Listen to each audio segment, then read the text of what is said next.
बिस्मिल्लाहिर्रहमानिर्रहीम। कितनी मिक़दार में मनी निकलने पर गुस्ल वाजिब होता है? सैयद हयात यासीन का यह सवाल है।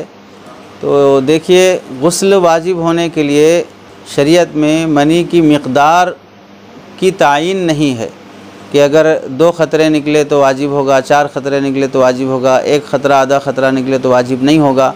इस तरह की तायीन नहीं है। हदीस पाक में है अलमाउ मिनल मा, नापाक पानी निकलने पर पाक पानी से गुस्ल करना वाजिब हो जाता है।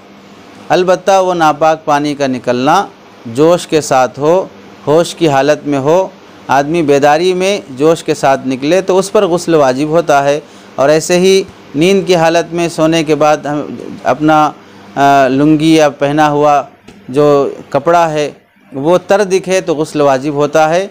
बाकी मिक़दार शरीयत में मुतय्यन नहीं है। खा वो 1 ख़तरा भी निकले, 2-4 ख़तरे भी निकलें, बहर सूरत मनी निकलने पर गुस्ल वाजिब हो जाएगा।